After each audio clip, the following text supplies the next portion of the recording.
Earth's Night by Max Eastman. Somber, somber is the night. The stars' light is dimmed with smoky exhalations of the earth, whose ancient voice is lifted on the wind in ceaseless elegies and songs of tears. O earth, I hear thee mourning for thy dead. Thou art waving the long grass over thy graves, murmuring over all thy resting children that have run and wandered and gone down upon thy bosom. Thou wilt mourn for him who looketh now a moment on these stars, and in the moving boughs of this dark night heareth the murmurous sorrow of thy heart. Greenness by Angelina, Weld, Grimke. Tell me, is there anything lovelier, anything more quieting than the green of little blades of grass and the green of little leaves? Is not each leaf a cool green hand? Is not each blade of grass a mothering green finger, hushing the heart that beats and beats and beats? The World Soul by Waldo Emerson. Thanks to the morning light, thanks to the foaming sea, to the uplands of New Hampshire, to the green-haired forest free. Thanks to each man of courage, to the maids of holy mind, to the boy with his games undaunted, who never looks behind. Cities of proud hotels, houses of rich and great, vice nestles in your chambers, beneath your roofs of slate. It cannot conquer folly, time and space conquering steam, and the light outspeeding telegraph bears nothing on its beam. The politics are base, the letters do not cheer, and 'tis far in the deeps of history the voice that speaketh clear. Trade and the streets ensnare us, our bodies are weak and worn. We plot and corrupt each other, and we despoil the unborn. Yet there in the parlor sits some figure of noble guise, our angel in a stranger's form, or woman's pleading eyes, or only a flashing sunbeam in at the window pane, or music pours on mortals its beautiful disdain.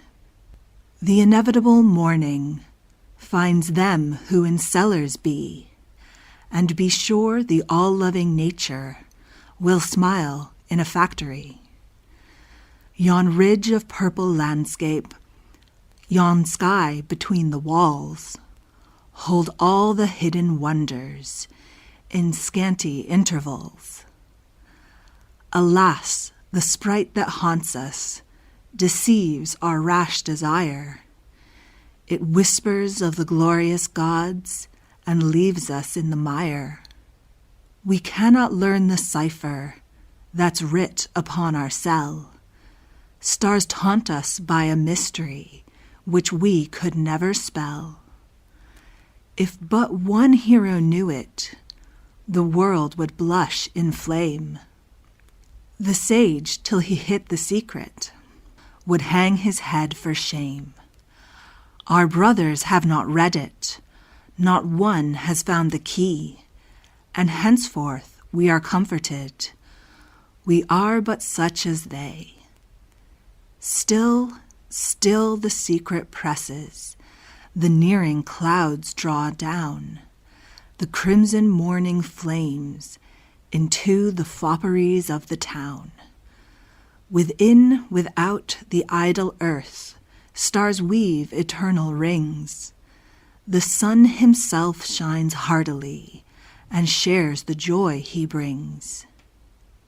And what if trade sow cities like shells along the shore, and thatch which towns the prairie broad with railways ironed o'er?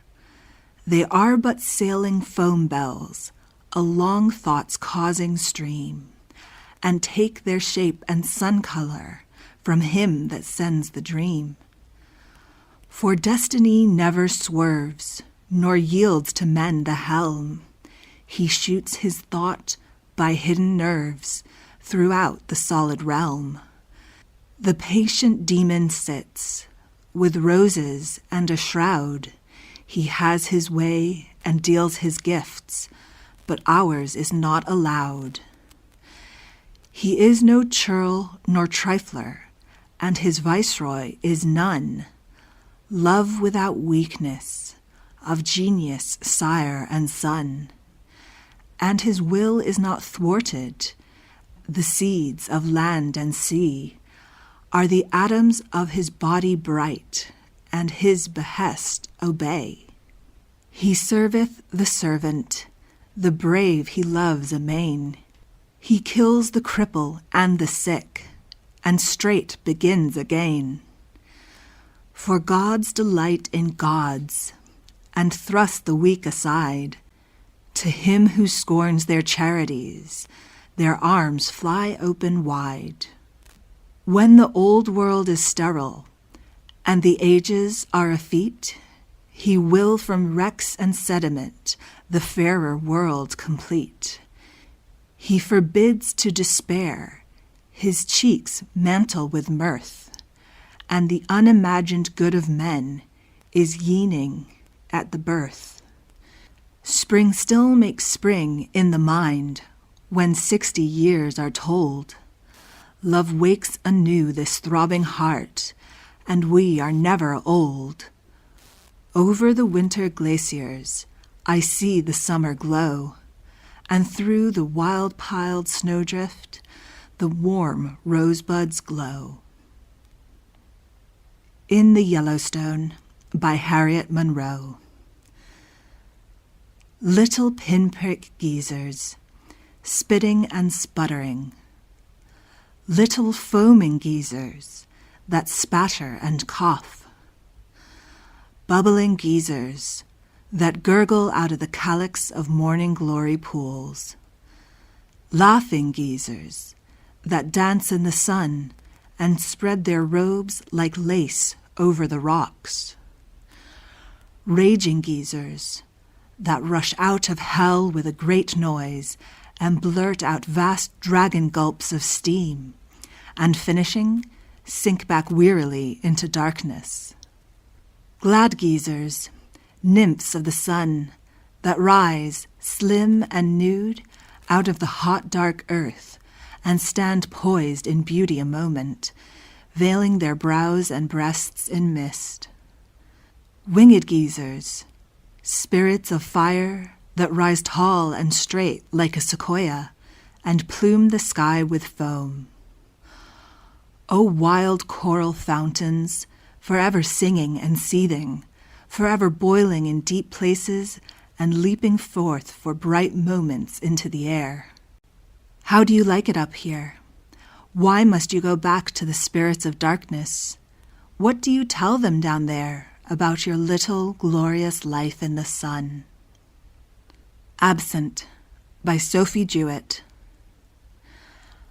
My friend, I need thee in good days or ill. I need the counsel of thy larger thought, and I would question all the year has brought, what spoil of books, what victories of will. But most I long for the old wordless thrill, when on the shore, like children picture taught, we watched each miracle the sweet day wrought, while the tide ebbed and every wind was still. Dear, let it be again as if we mused, we two, with never need of spoken word, while the sea's fingers twined among the dulse, and the gulls dipped near, our spirits seeming fused. In the great life that quickens wave and bird, our hearts in happy rhythm with the world pulse.